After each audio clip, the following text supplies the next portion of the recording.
So the unlearning process starts with history of yourself, history of your culture, your heritage, all the way back.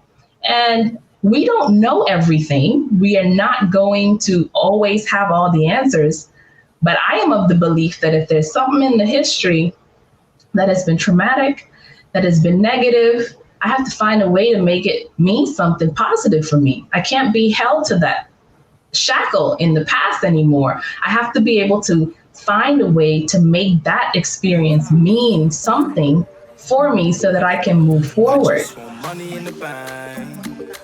Have no time for them. We just pray and say amen. Been here, boys, since way back when. I just want money in the bank. Hello, everyone. My name is Walt, and I'm the host of BossLocks, a show where we are redefining professionalism, elevating Black voices, and proving that natural hair and professionalism do coexist. Now, today, I have the honor and privilege of speaking with Monique Russell. Monique, how are you doing today? I am doing fantastic. Thank you, Walter, for having me. Oh, yes. I'm really excited to have you on. And for those who don't know, Monique is a communication specialist who helps individuals and teams learn how to improve their communication skills and turn things like likes to loves in their business and life. And she's worked with all sorts of types of groups and companies such as the CDC, Equifax, Verizon, and many more. But she's also the host of a new show called Bridge to You. It's a podcast all about connecting through understanding and unity. So, Monique, I have a lot of questions for you, but to start out, I would like to know, what are the 3 things that most people don't know about you? So 3 things most people don't know is 1, it's been officially over 2 years that I stopped drinking coffee. Oh. I am so excited because it took me a long time, start, but it's actually been 2 whole years now, and I am not going back. And then the other thing is that I spend at least 2 hours every day for myself, journaling, reading, just sitting outside or sunbathing, just kind of getting my head clear on things that I want to do and making sure that I'm in a good space energetically to serve my family and then serve my clients. So every day that is crucial for me to stay in balance. And then the third thing is I left the islands of the Bahamas at 17. And I went off to school and I got my undergrad, my 2 graduate degrees, and my first baby all within 5 years. What? So, yes, sir. Yes, sir. Your undergrad degree, 2 graduate degrees, had a child all within 5 years? That's right. That is impressive. Congratulations. Well, thank you. Wow. Very nice. How old is your, is it a son or a daughter? My son, he is 19. He's actually graduating from college with his bachelor's degree in December of this year. So. And he's 19? I was about to say, is there any pressure to get it done in 5 years? No, he already beat me to it. He started at 15 and, he's just been doing his own thing. So, yeah. That's pretty busy. Okay. So, so when I was in high school, I got the opportunity to take some dual credit classes. And that helped to basically, while I was taking classes for high school, accounted towards college credits. Definitely did not end up getting me done sooner, but like that's because I ended up taking some more classes. But is that something that you and I guess your son did? So sort of, but not really. So the dual enrollment program is just like what you said. You take some classes, it counts towards your college degree. But what he ended up doing was he went on campus. There was, I think, 3 or 4 programs like this in the U.S. where it was a residential program where you could go on campus and you would start doing your associate's degree. Like you'd spend your 11th and 12th grade year on campus, and then your associate's degree, since it's higher than your college degree, your associate's degree is higher than your high school degree. So then it counts twice, right? So it's in partnership with the high school and the college. But the program itself was designed specifically for high school students who who were kind of bored or wanted to get ahead, and he was one of those. So the program had 50 11th and 12th grade students from all throughout the state. They stayed on campus. They had a residential hall. They had their own RAs, their own directors and everything, but they would go to school with all of the regular college students. Wow. That's pretty cool. Yeah, so that was the path that he took. I had to get him out of the house early because, look, I was like a hawk on him. So he needed to spread his wings. he needed to get away from me. He needed to spread his wings, and he needed to, find and discover himself, which it turned out to be good for him and turned out to be good for us. And then my youngest one, when you're growing up in the shadow of your older brother, it's tough. It's hard for you to find your own space. So we feel that it was a good decision and it worked out for us. Nice. That's very cool. So I know, I don't know personally, but from what I hear, being a parent, having your kid go off to school is pretty tough. You have to kind of let go and let them do their own thing. But usually people experience that when their kid is 18. So for you, what was that like having your child go into that type of program at a much younger age? Well, I'll tell you, it was actually wonderful because what we ended up doing is we found summer programs, prior to, so there would be summer programs on different college campuses, and he would, go for 2 weeks or 3 weeks. The very, very first time he was away from me was when he did a program at Howard University, a computer science and math program. And that was 6 weeks on campus in an entirely different state. But I had family that lived there and that was not too far from there. And so that was the first time. And I was just kind of really oh my goodness, what am I going to do? But he did very well there. It was his first time.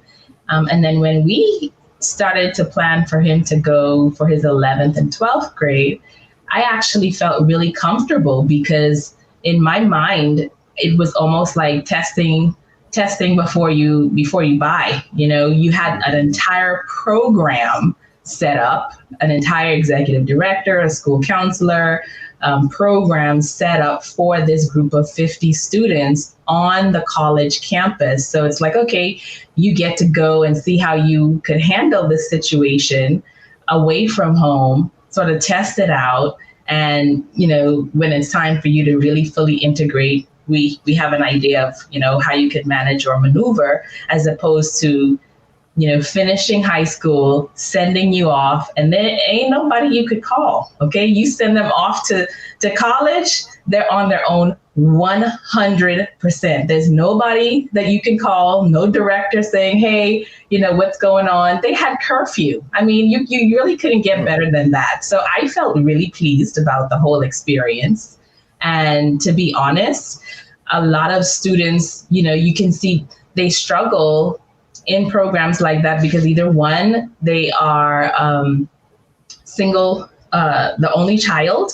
And so having to share a room with someone else was a different, experience, or they were used to being guided, pretty much micromanaged every second. So when they now had the freedom, they would stay up till 2, 3 and not go to class. So these are smart, high performing students who now had their wings spread a little bit.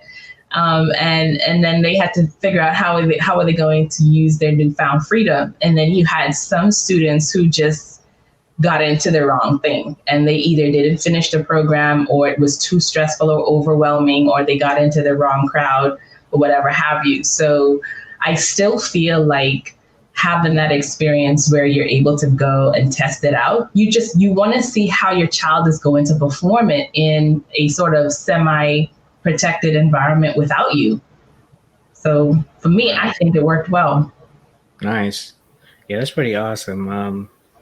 For all those reasons, even when people don't necessarily make it through quote unquote successful, I think that's a great learning opportunity. Because I know when I was in college, there's a lot of people who change majors, and that's fine. It's always great when you realize, okay, what I'm doing, I don't really care for, but that's like you're already in the program, already spent money doing it. So if you could learn that even younger, like when you go into school or whatever you decide to do afterwards, you're just already like heightened focus. You know what you want to do. Like I remember, I think when I was in high school, I wanted to be an architect.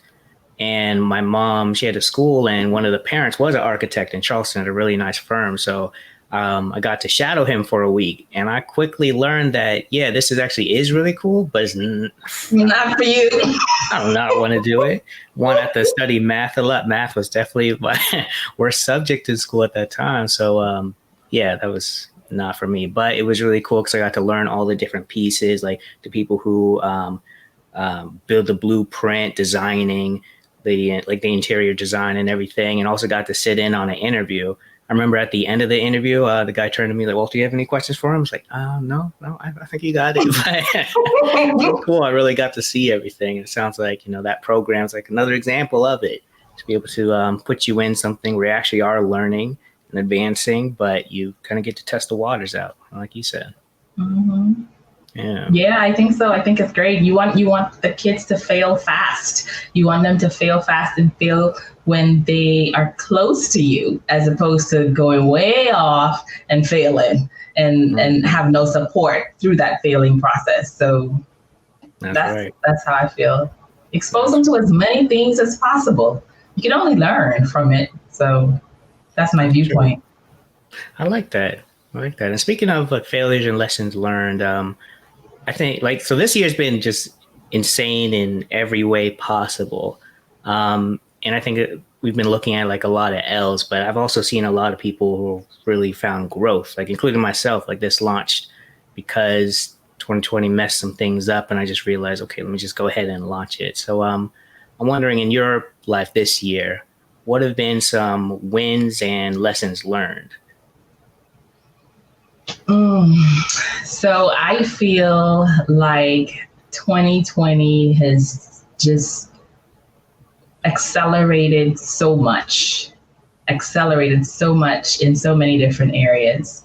So big wins for me. I'm a huge family girl, family person. So having everybody at home was a win, and we were able to do a lot more things together as a family, have more frequent family dinners, more frequent family movies, games, conversations, just sharing. That was a huge win for me. And then as far as like professionally, I mean, I have done virtual work coaching for a while.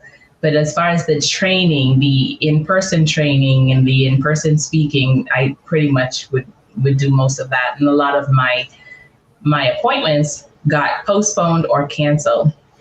But with that whole experience, for me, I still feel like, wow, this was an awakening. I had one of my conferences that I have in person that I typically would never have thought to have it online. And I actually wasn't even going to do it, but I decided to do it anyway. And it was a great success. It was a huge success. I was able to actually have people from 5 countries there, Australia, Kenya, Grenada, the Bahamas, and the US. So it really helped to fulfill and realize my dream of having these type of global events. And on top of that, this year I had at least 5 workshops that were global. The international audience was present, and it created a much more rich, rewarding, and networking experience. And I had that, I've had that. That's on my goal list for forever. I really wanted to focus more on doing global work. So for me in that area, 2020, the wave of change, I decided that I wanted to ride that wave and not let the wave crash on me. And so those were the things that accelerated a lot of my goals, and personally and professionally. The other thing is that at the beginning, I started to do a lot more exercise, walking a lot more, doing a lot more exercise. Now, don't ask me if I'm still at the same pace where I started, because this COVID-19 pounds is real, okay? This COVID-19 pounds is real. But I did more walking, just being more mindful, definitely a lot more reflecting and pruning, like radical pruning, of people, of projects, of places and things in my life. So I feel like 2020 has really helped to shift some perspective. It helped me to launch my podcast, Bridge to You. Oh my goodness, I would have never, ever thought of doing that. People would always say, oh, you need to launch a podcast. You need to launch a podcast. You need to launch a podcast. You need to do a TED Talk. No, why? I don't feel like it. I don't want to. I want to be a guest. I don't want to be the host.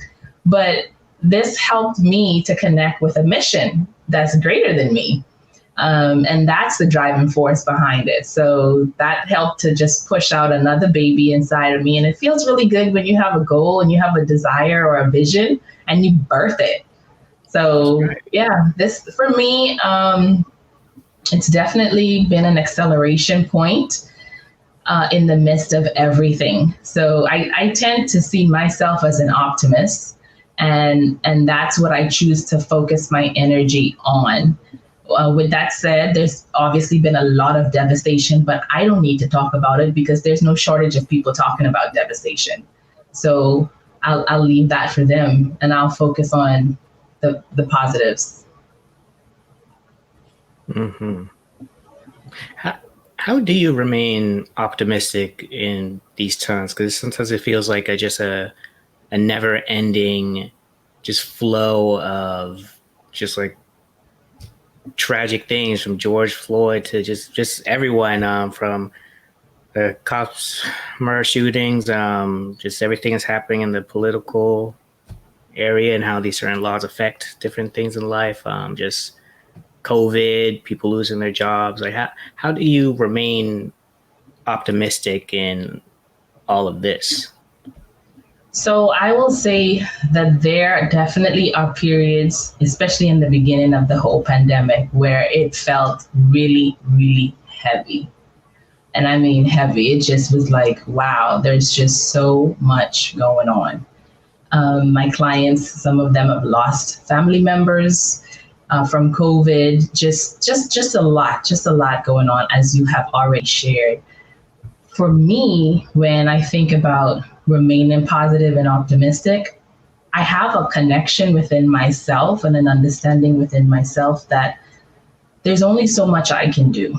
And what I can control is my thought process. What I can control is what I choose to let enter into my mind. I don't really watch and consume a lot of things that will shift my energy to be negative. And that is definitely by choice. I told you, like, every day I spend at least 2 hours a day, either journaling, putting some positive stuff in my mind, reading, spending time in nature. That's part of my daily process.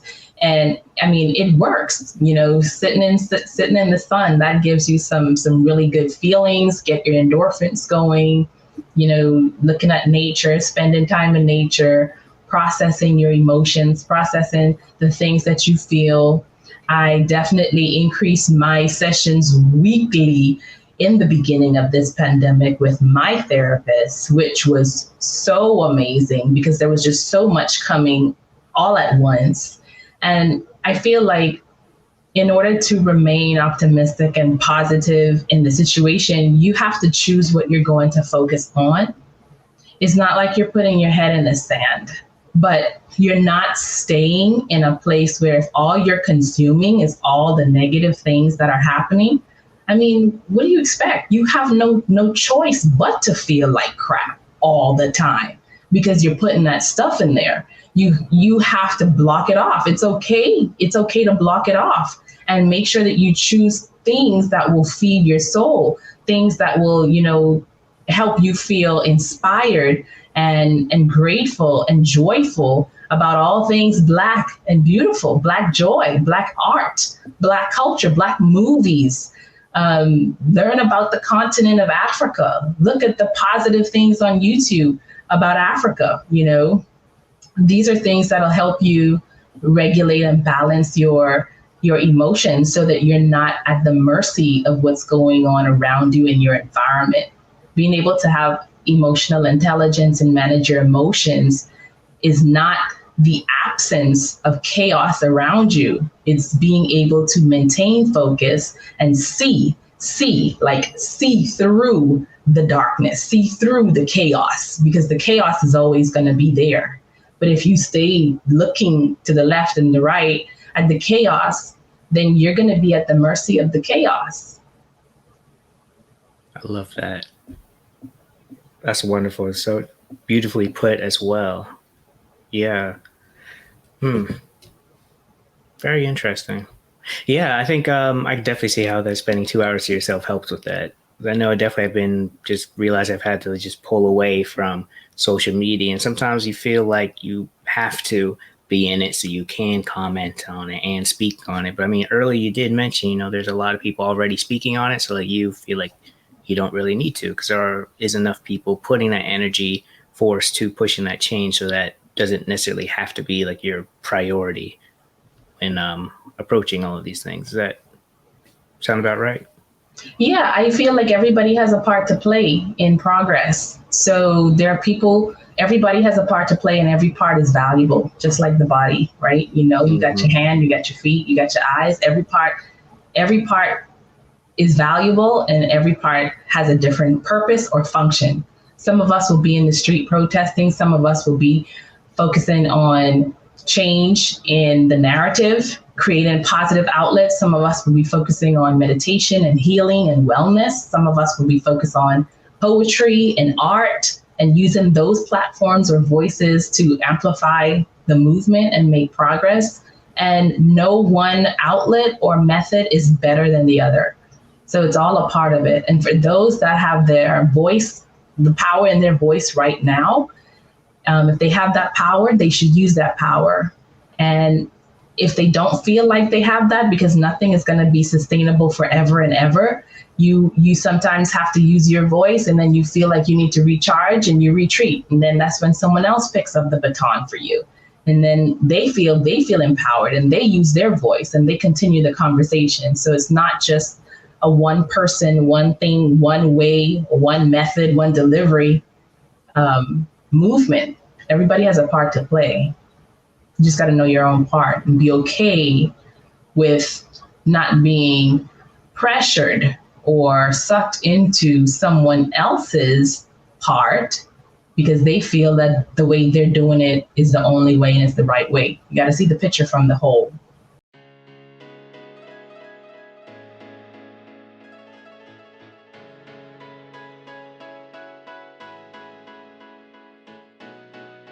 Hey, I want to take a quick break to tell you about a Facebook group we've put together called Working While Black. It's the #1 group for Black professionals, creatives, entrepreneurs, and people in the workforce to connect, learn, and support each other's growth. It's an extension of this very podcast and will be a place to dive deeper into topics discussed on this show, as well as having the opportunity to participate in a live Working While Black series that addresses the Black experience in the workplace. Now, if you're feeling this, then you'll want to join immediately because we're naming the first 50 people to join as the founding members who will get special privileges as the group grows. Now, you can join today by searching for BossLocks Working While Black. And also, to just make it real easy on you, if you click the link in the description, it'll take you to our site where you can learn about our guests and everything that they're doing, but also you'll see really easy instruction on how to join the group. I'm talking about like a click of a button and boom, like you're there. So, it's free, it's easy, and it's built to support Black growth. So join today, and I'm looking forward to see you there. Now, thank you very much for listening, and now back to our show.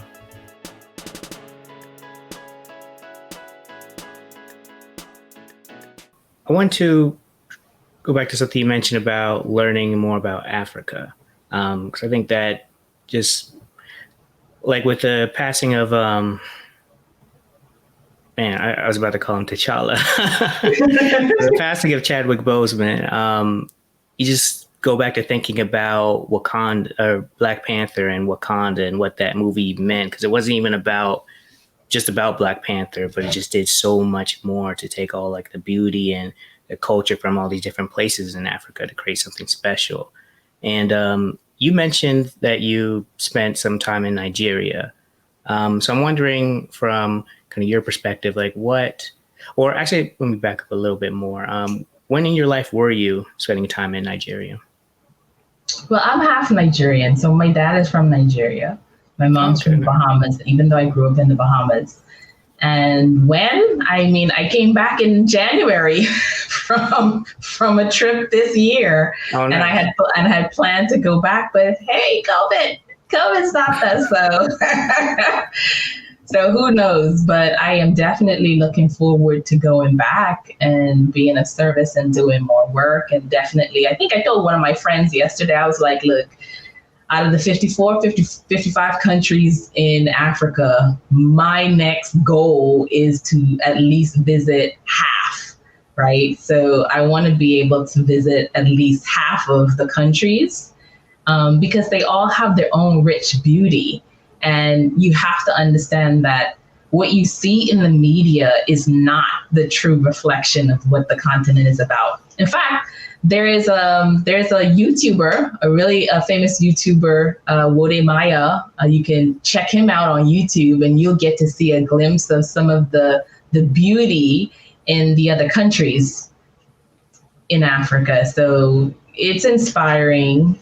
You'll be your eyes will be opened, and you'll be curious. Interesting. What were some of the things that you found that you were starting to be curious about? Well, I guess, you've had that Nigerian influence for a long time, so I think it could be different from you. But when you think of like going to Africa and learning and the curiosity, like what are some things that you felt kind of drawn to? Well, I wouldn't even say so. My first touchdown in Africa was not Nigeria. That actually came later. Oh. But my first touchdown was when I was in college. And actually, I ended up, when I was doing one of my graduate degrees, I was also working as a multicultural student consultant with Baby in tow. And I ended up chaperoning a group of students to South Africa. That was my first touchdown in the whole continent, South Africa. And I don't know, let me tell you, the moment I got there, it was like, you almost feel a little bit in shock because you hear all these things about Africa and we'd already been prepped or whatever have you to go. And then you get there and it's like, I'm in Africa. Like, I'm in Africa. So it just felt so grounding and so connected. And then just seeing so much development. I mean, even in the village, even in the rural areas, the roads are paved in South Africa. Of course, South Africa people say, okay, that's different. But I just felt so connected. And some of the students that were being chaperoned, it was their first time, for a few of them, first time traveling so far out of their home state. I mean, much less Africa. We were all just kind of newbies there, except for two people. And so it was a shock for them as well, because they felt like, man, we are so standing out, when you're surrounded by a whole bunch of Black people and you're not Black, you're standing out. And I'm like, wow, like this is eye-opening, because where I was in Minnesota, that's a common experience. You just kind of get used to it. It was a common experience, but to see the transformation and the awakening that the students are going through too, that was just, it was just something. I actually talked about that in one of my recent podcasts as well. I talked about that experience, but just being there, I was just curious about the culture. I was curious about just how things were, the quality of life, the way of life. Surely it wasn't them starving babies on the TV you see with the flies on the face all the time. That definitely wasn't like that. Sure, definitely there were places that were shanty towns, that I did see a lot of that too when we were going about. But when we were in Johannesburg, the metropolitan area, it was like almost like downtown Atlanta. Oh, wow. That's pretty cool. Yeah, I'm loving all of the that just I guess it's almost like a bridge, really, but just everyone is speaking more about their trips to Africa. We actually get to see it. Someone in one of our earlier episodes of this podcast, he got to speak about his trip to Africa. He's been like a couple of times. He went to Kenya, and he was there, I think, earlier this year a couple of times. So you get to see more and don't have to rely on kind of the narrative that has been spinning for such a long time. And I know me and my girlfriend, we're like planning our trip. I think we're going to go to Ghana first. Yes. Oh, yeah, Ghana. Yeah. Yes. Okay. Yeah. Look at that citizenship too, because like, why not? Why not? Yeah. Hello, why not? Right. They've done a really good job of opening their arms and really embracing the diaspora because, you know, the year of the return that was coordinated last year, you know about that, right? Oh, yes. Yeah, I feel like they have done a phenomenal job just really paving the way, setting the example to have open arms for the diaspora. So that's right. Oh, and I guess for anyone listening who doesn't know, the year of return marked, was it the 400th year of the slave trade? Yeah, the 400th year of the slave trade. And they were basically like, hey, if you want to come and if you're a descendant from slave trade, you know, you have open access to citizenship. And I know since then I've seen all these different festivals, like a Coachella level festival in Ghana. I forgot what it's called, but man, it looked amazing. I saw Instagram was just flooded with pictures. Like, what? I have to be there. That's it. That is it. Okay, so that right there is powerful because when your narrative changed, when the imagery changes, when the media changes, and you're like, wow, I'm curious about this. Like, I want to go. That's exactly what we have to do as media creators and content creators. Create an alternative.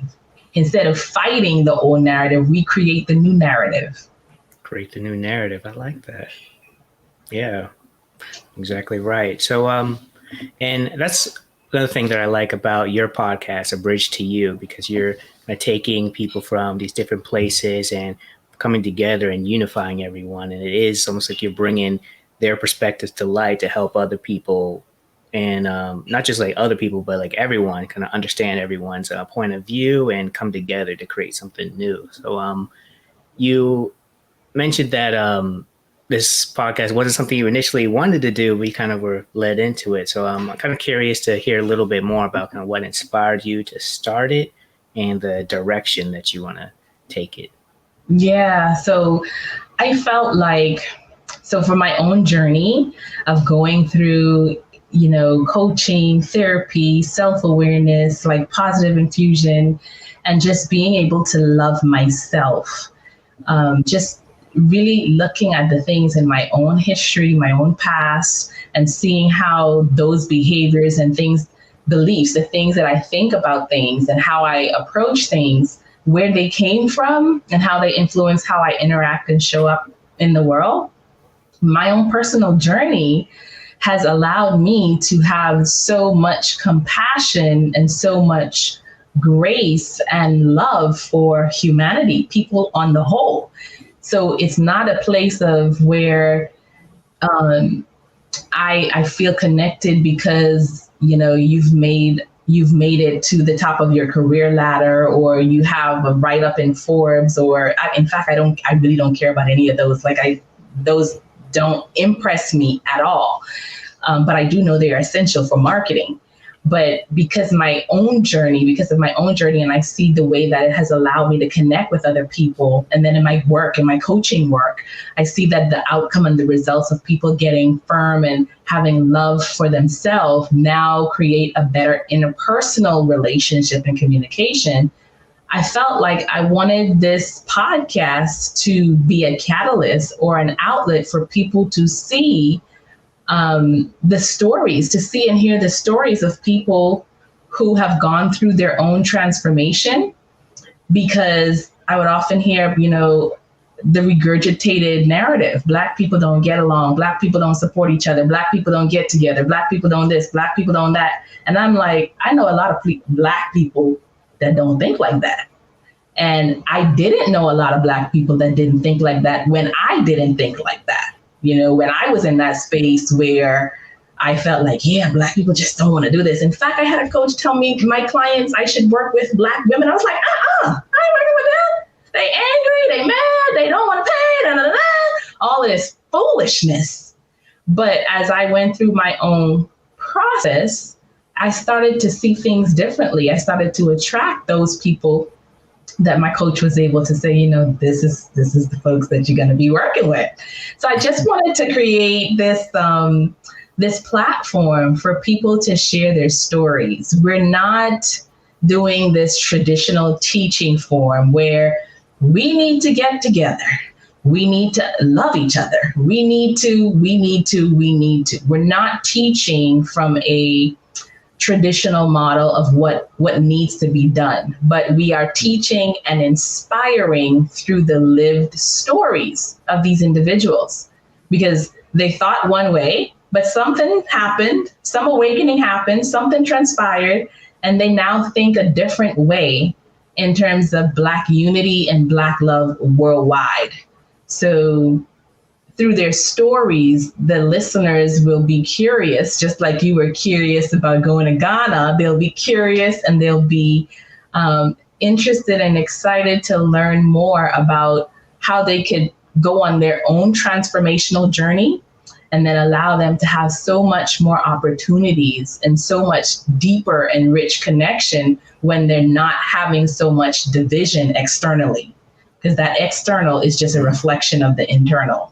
That's the direction that I see the show going. I see it helping to re-educate Black people all over. I see it in universities and schools.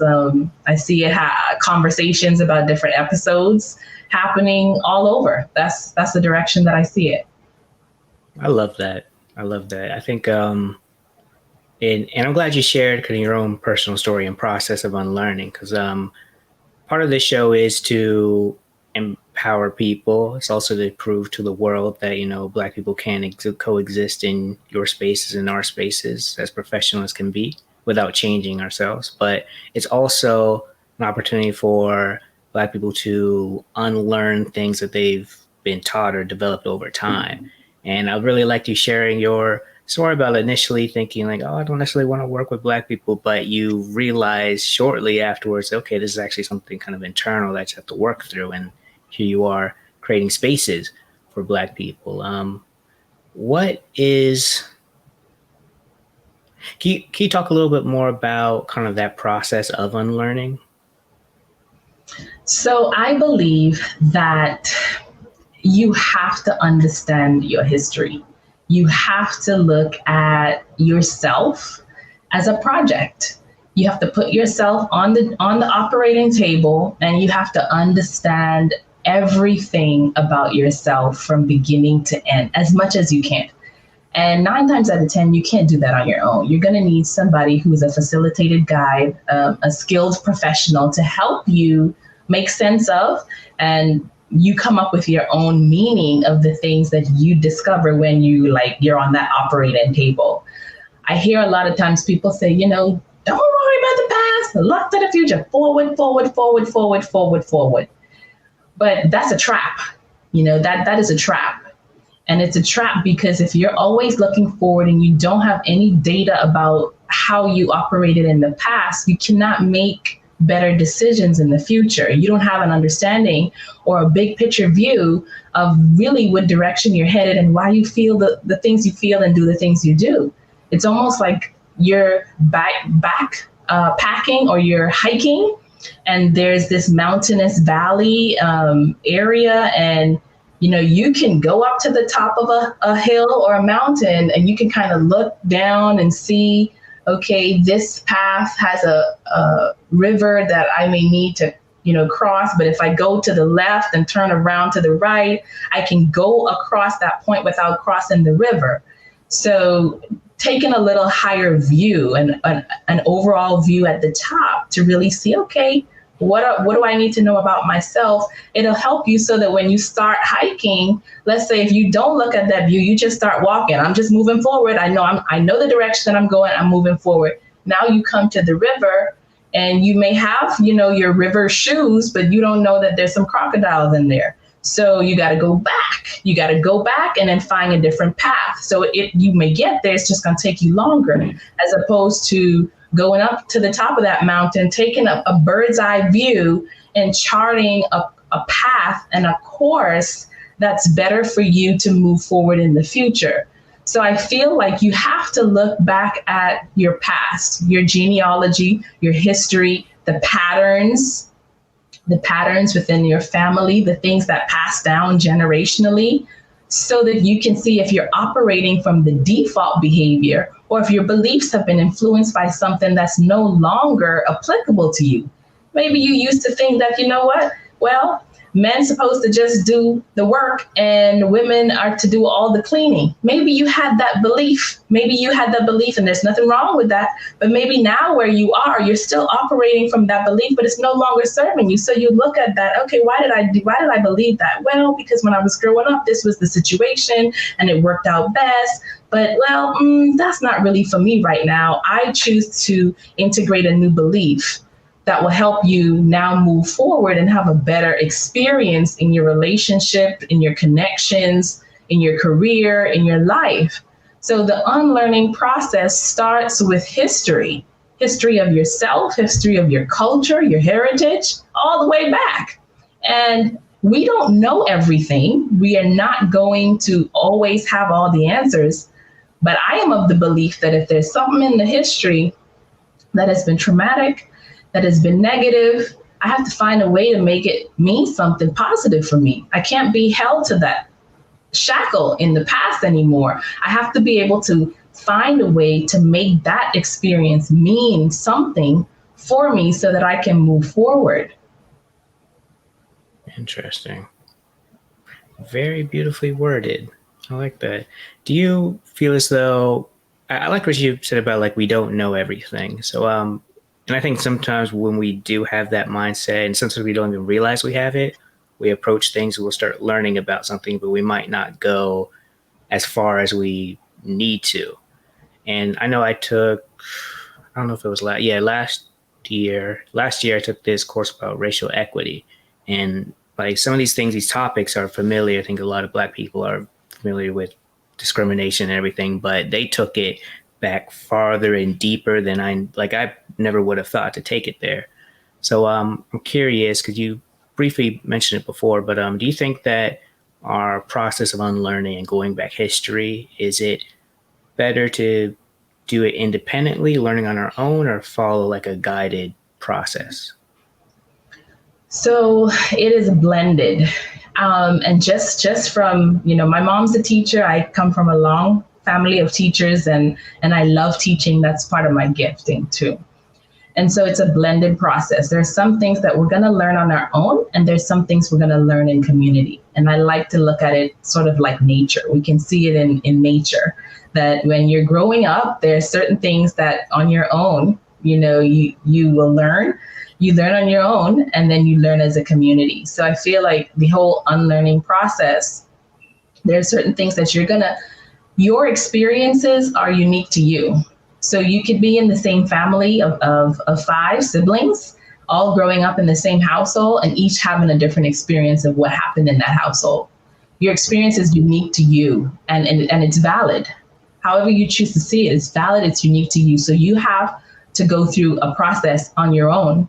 And then you also need to go through a process in community, because that learning, that group learning, that whole awakening moment when you find out that someone else has gone through something like you, or has faced a challenge, or has, charted a course similar to yours, you find connection and you find unity. And our deepest need is to feel and see and be heard and understood and connected.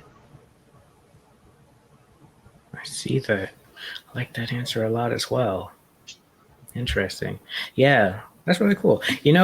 What's interesting about each answer, like I could really see why you are a communication specialist. Like with every single word, it's almost like you were prepared like years ago and picked every single word to say very perfectly. So I'm wondering, if we could transition a little bit, and one, can you explain like what exactly a communication specialist is?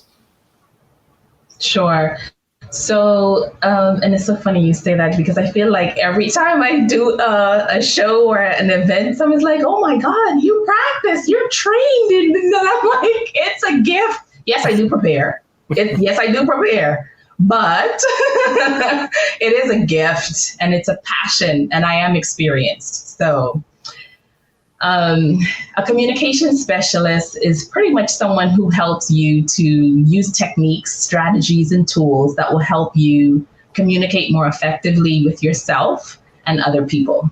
So you have intrapersonal communication, where you're communicating with yourself, where you may have feelings of imposter syndrome, where you feel like, oh my God, I'm afraid of doing something, or I don't want to step out because I'm afraid of the backlash, or perfectionism, or you are struggling to focus, or you feel distracted. You have time management challenges. All of these things fall into the emotional intelligence aspect of communication with self, decision making. Maybe you're procrastinating on making a decision. So people tend to come to me when they want help with communicating with themselves better, building confidence, getting connected and understanding their purpose or their next step, things like that. And then communicating with other people, which is also different techniques and strategies. So typically people will say, I want to get better at public speaking.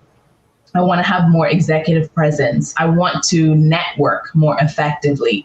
I want to use my voice in a powerful way to be seen as a thought leader. So those are the aspects of the external communications with individuals, and they both go hand in hand. So communication specialist really just helps you to have techniques and strategies that tap into those areas of yourself so that you can have a better connection and relationship with others at home and at work. Nice. So when did you realize that this is something that you want to do? I started speaking at the age of 8, but I always say age of 3 because with my dolls and my stuffed animals I was teaching, they were always in class and I had to put them in class. but really speaking at the age of 8 in front of people, 100 or more, it's a gift. So that's why I always say for parents to really expose your children to the things that you see that they're gravitating towards and see if it's just a curiosity or a gift. But it is a gift for me. So I did a lot of performing arts, presentations at church, facilitating at church. And then I went off to study communications. I was supposed to be a broadcast journalist, Walter. I was supposed to be covering the news, getting investigative reports, finding out all the things that people are hiding, and I think that's the curiosity that comes with what I do, because I don't look at just the surface level. I'm like, yeah, that looked good. That staged really nice. I always go beneath the surface. What is the true story? What's the story here? What you're telling me one thing, that's fine, but I'm looking at your body language. I'm looking at your eyes. I'm looking at the way you breathe. I'm looking at the way you roll your eyes when you're talking about certain things, what's the real story here?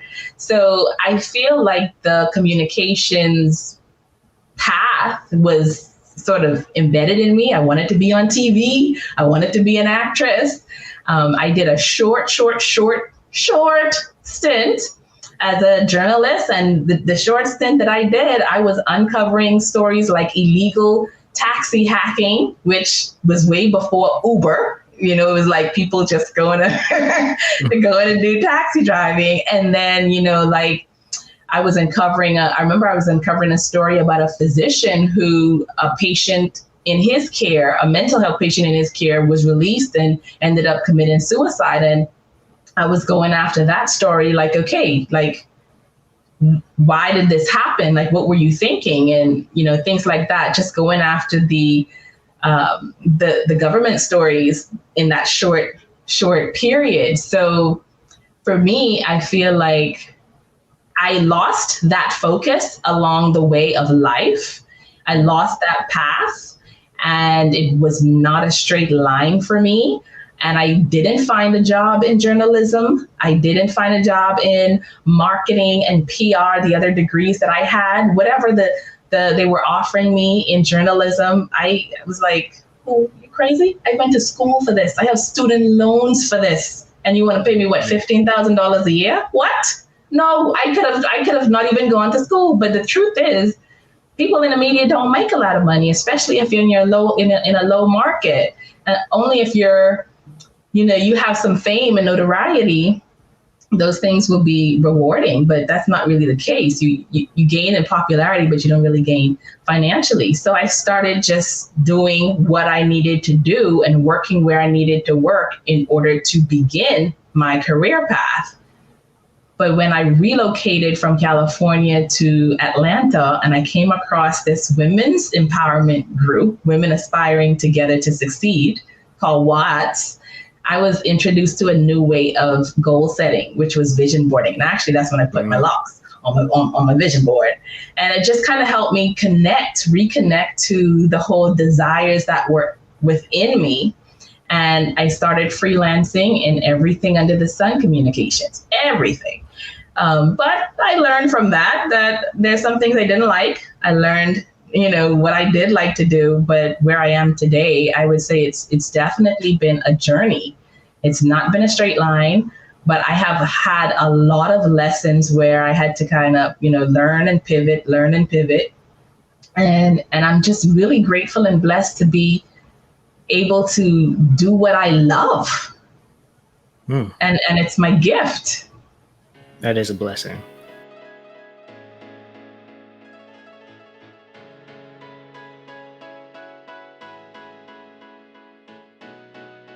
Hey, I want to take a quick break to tell you about a Facebook group we've put together called Working While Black. It's the #1 group for Black professionals, creatives, entrepreneurs, and people in the workforce to connect, learn, and support each other's growth.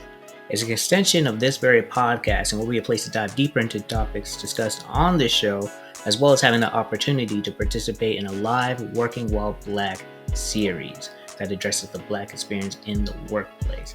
Now, if you're feeling this, then you'll want to join immediately because we're naming the first 50 people to join as the founding members who will get special privileges as the group grows.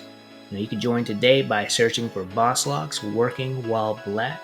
And also, to just make it real easy on you, if you click the link in the description, it'll take you to our site where you can learn about our guests and everything that they're doing, but also you'll see really easy instruction on how to join the group. I'm talking about like a click of a button and boom, like you're there. So, it's free, it's easy, and it's built to support Black growth. So join today, and I'm looking forward to see you there. Now, thank you very much for listening, and now back to our show.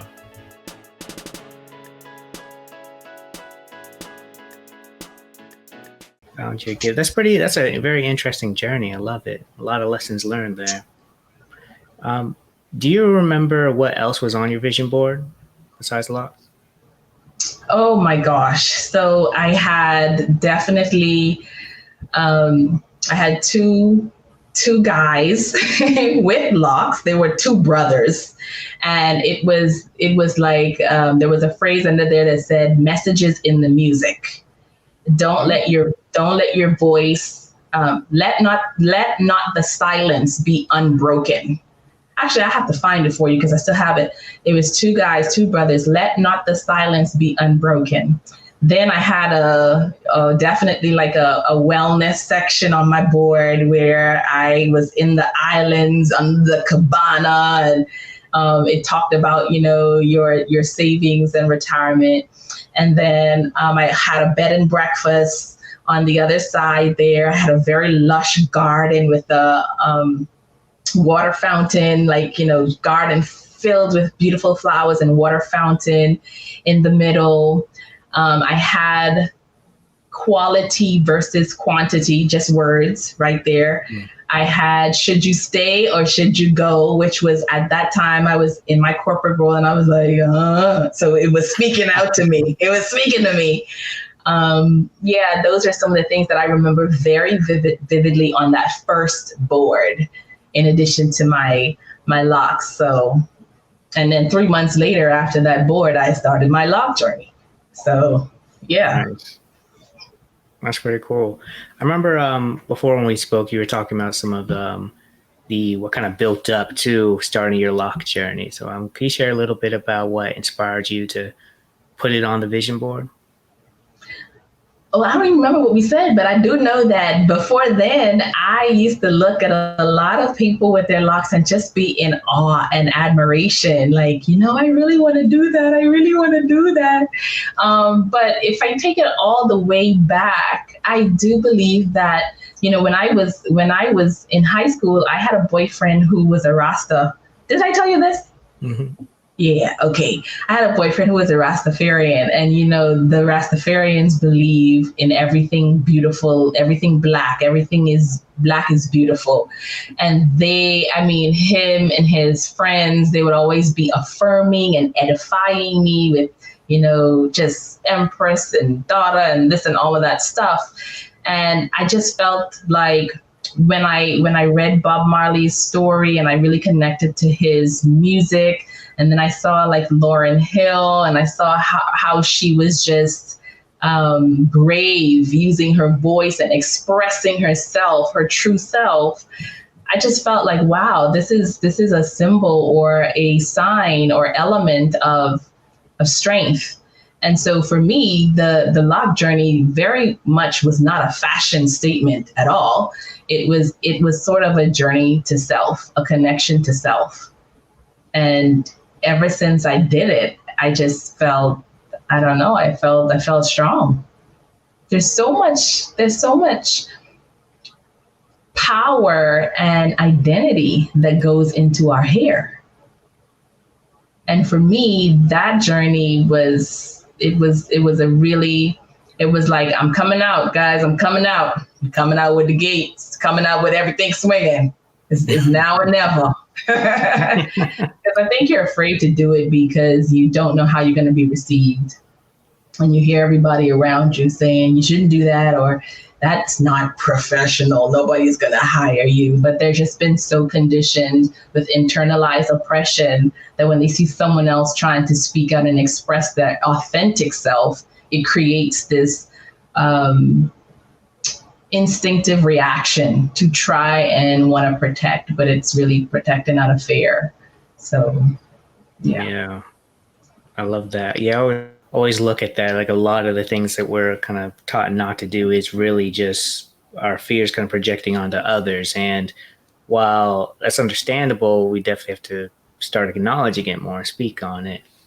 And you mentioned one thing, like people will say, like, it's not professional. And one of our main missions with BossLocks is to redefine professionalism, just the term and the perspective around it, because the actual definition has really nothing to do with how a lot of people see it. So I'm wondering, in your own perspective and in your own words, how do you define professionalism? Okay. But can I ask you a question? Mm-hmm. What is it defined as? Defined as? I'm actually not going to paraphrase. I'm going to look it up and give you the exact definition.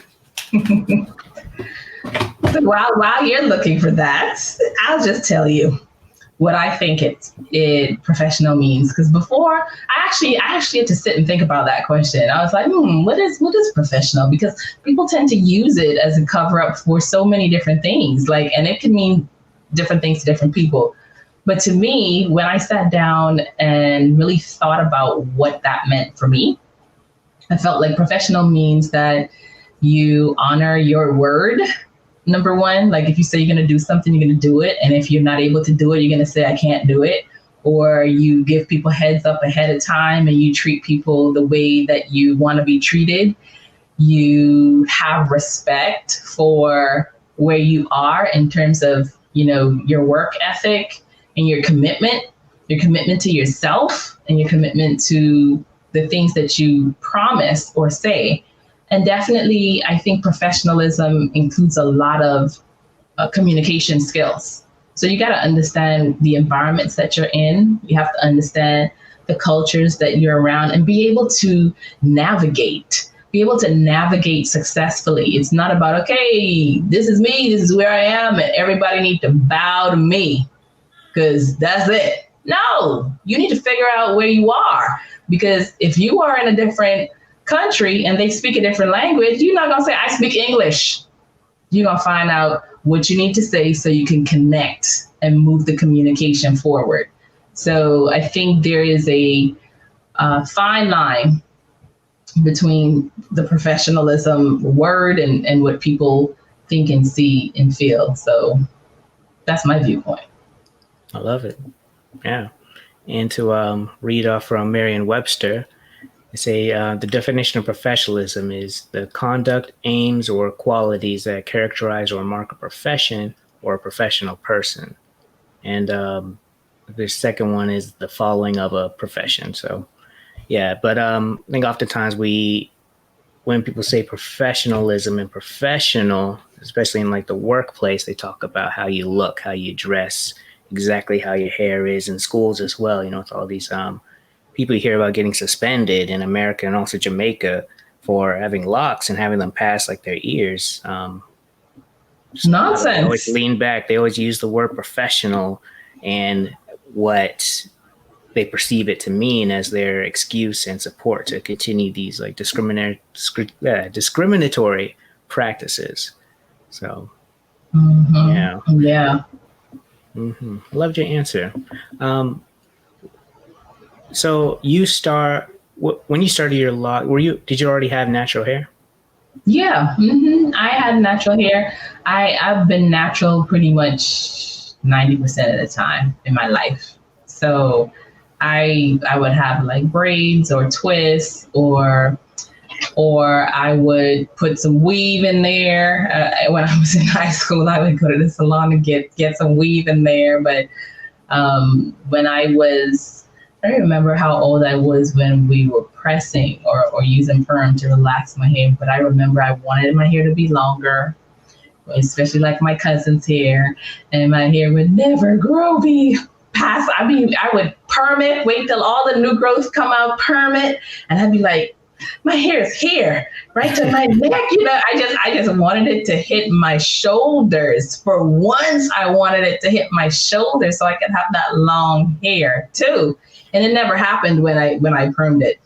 But I will tell you, when I started to lock my hair, my goodness, it was like my hair had a life of its own. It just took off. It was like we racing to the bottom. We racing. And I mean, it just went. I never imagined that I would have hair down to my bottom.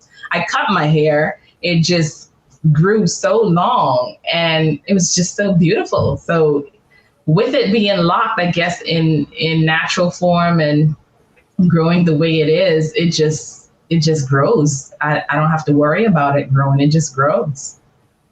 That's true. It really does just grow. I think sometimes you don't even notice it. I know, like, I look at pictures of myself and I'm like, oh, that's like my hair? Damn, it's pretty long. Okay. Yeah. Like, what other people are saying, I'm like, usually people come up like, oh, okay, that's cool. Okay. You think that, but then I actually see them like, oh, wow, I see what you're talking about. Mm-hmm. Yeah. That's cool. I've been tempted to cut it, you know? Yeah. Oh, you say what? I said, I've been tempted to cut it too. Oh yeah. Cut it all off. Yeah, and start all over. But I don't know. I'm a little nervous. Yeah, it's always hard, especially after you had it for so years. It's like you and your locks just become one. Yes. Yeah. Mm-hmm.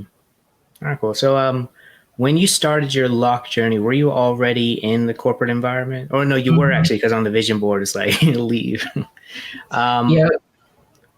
What was it like having natural hair and then also starting your lock journey while in these corporate environments? So there was a lady who was in the workplace where I was who had locks already. And I used to admire her hair all the time.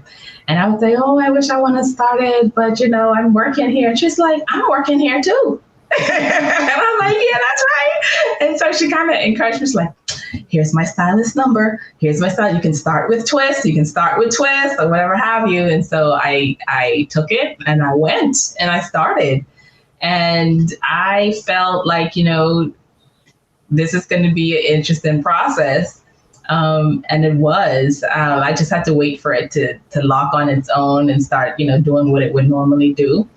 But people would say, oh, you shouldn't do that. You shouldn't lock your hair. It's not like it looked nasty or anything. The twist, it looked great to me. But I remember one time, one of the managers, he was from South Africa, and he said, sometimes you just have to conform. he said, his son had locks all the way down to, his back, and he went to go for a job and he had to cut it all off so he could get a job. I said, well, that's your son. That's not me. And that was it, so that was it. I love that. I'm glad you didn't conform, because sometimes I guess in your situation, like I would never tell someone what they should do with their hair, but sometimes it may be the right situation for you, or maybe you're just not attached to the hair in that way, so it's no problem. But I always feel like if you don't want to cut it, you definitely shouldn't have to. Yeah. So that was your son, that wasn't you. Yeah. I mean, people would say the same, that they're make their comments and things like that. But I guess that's the point where you get to have the resolve within yourself. Like, this is what I'm doing. I tell you, like, I hadn't done it for a long time. I was thinking about it, dreaming about it, but it was something about seeing that in the visual form of the visualization on the vision board and being in community with the women talking about this was something that I wanted to do and try and explore, and being affirmed and supported with whatever goal and desire I had within myself. I think those things played a part of it. And then just having that lady at the job say, hey, I'm doing it. Like, here's my stylist.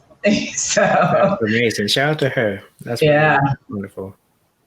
That's part of what this existed, was an opportunity to show that other people, like, these people do exist in these environments. Like, hair discrimination is a real thing, so you might experience it, but at the same time, here are some people who are thriving.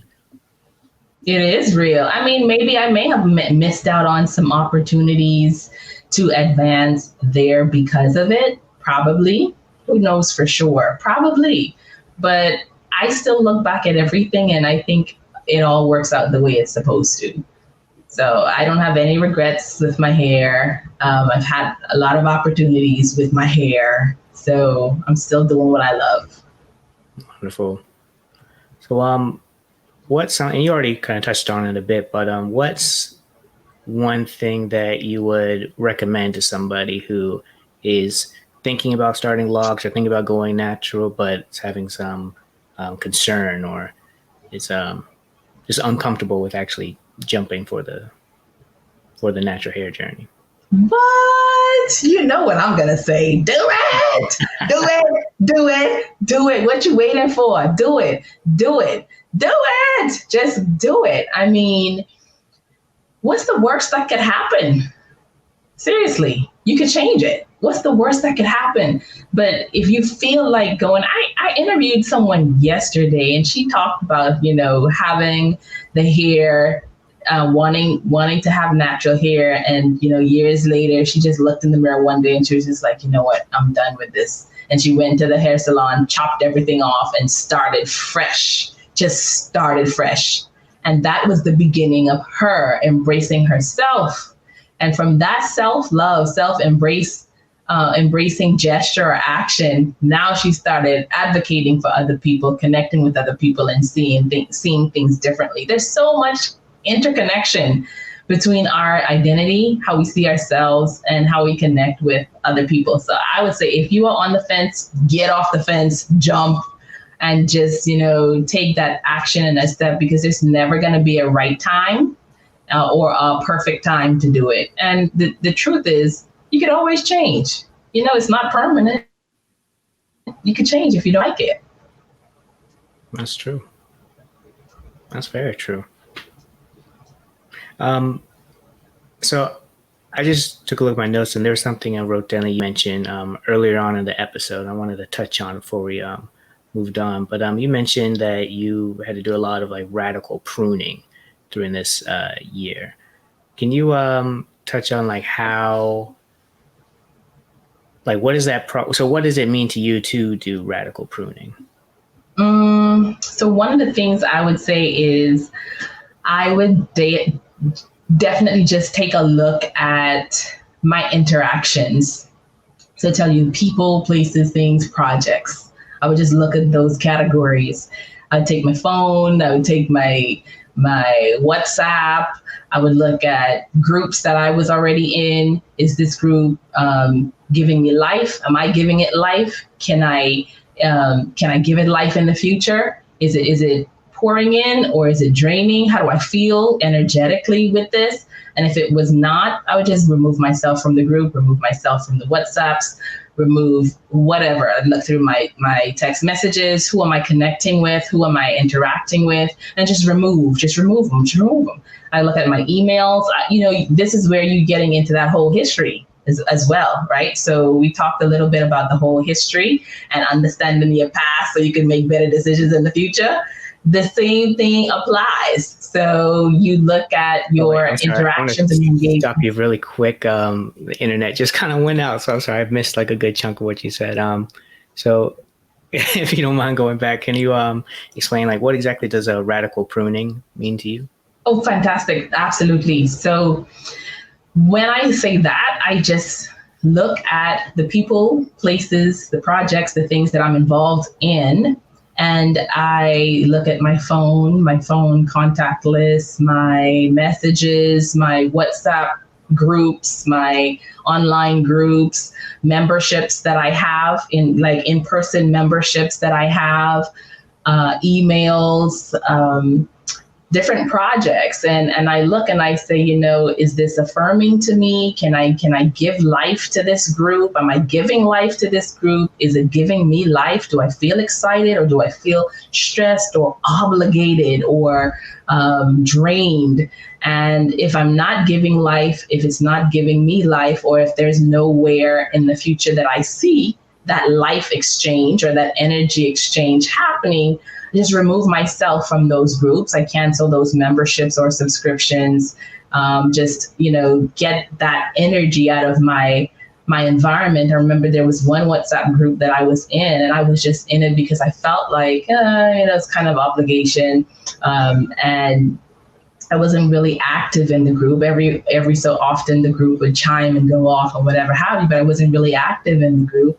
But I tell you, when I made that decision and I left, said what I need to say, and I left and exited the group, it was like a giant weight just lifted, because everything is energy and you have your phone. You have no idea how much energy you are carrying in your phone. So, just removing yourself from those things that you're not giving life to or that are unable to give you life right now in the moment, people, projects, places, things, you can free yourself up energetically and you can actually recapture energy that you can use and channel it toward something else. So that's one of the things that I would suggest. That's one of the ways that I approach a radical pruning. I love that. And I know it definitely probably seems like a random to jump all the way back there, but I was thinking about what you said about radical pruning and what you said just now and just everything you mentioned throughout your life. So being creating on that vision board, like you wanted to have Locs, you wanted to leave that corporate environment, even though people were saying either like don't leave or you don't want to start your Loc journey.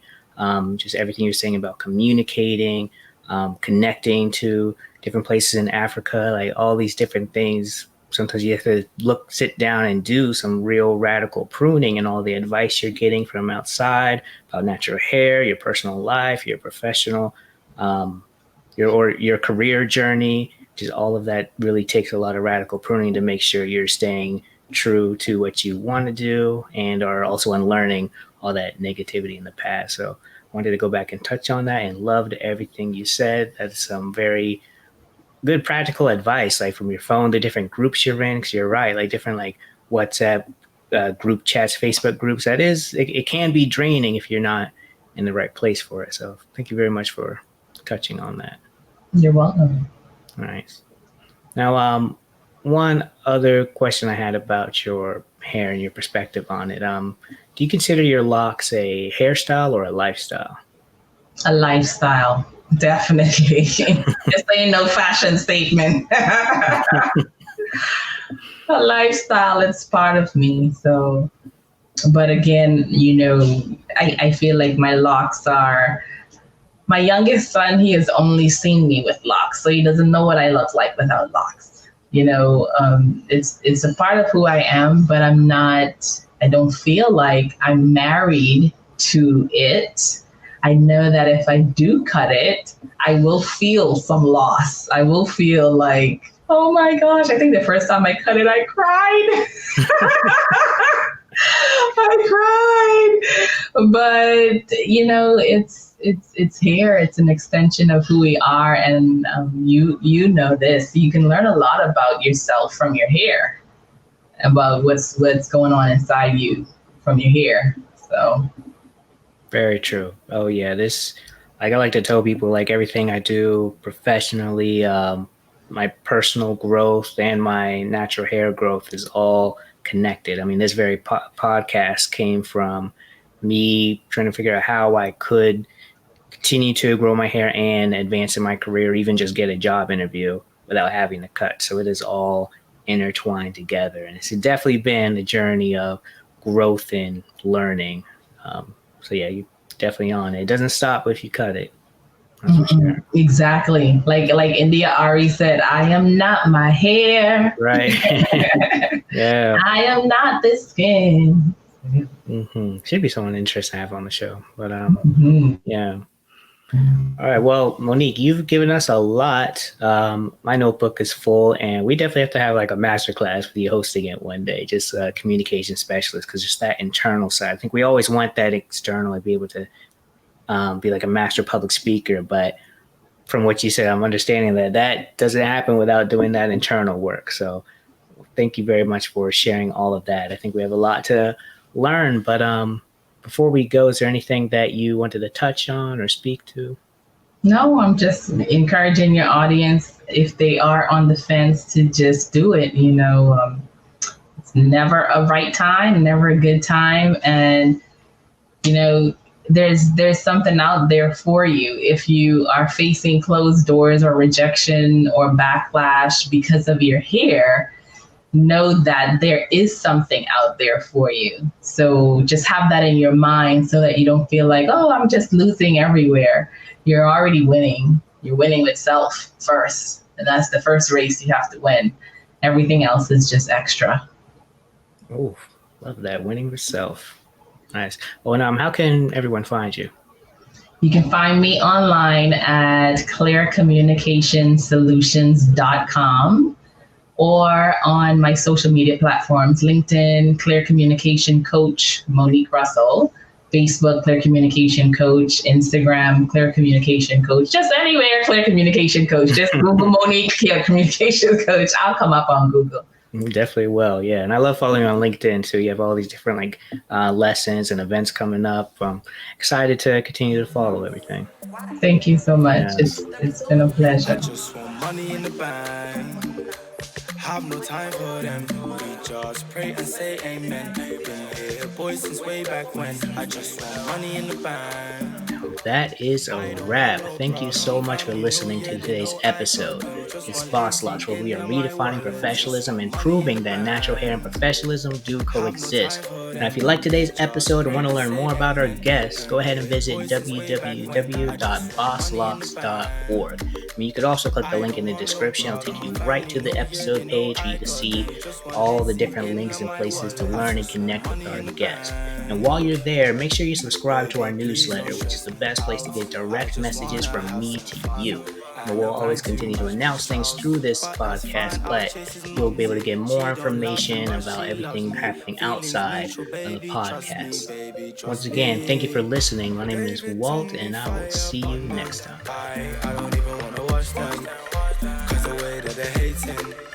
That shouldn't be a problem. David told me Tati billion.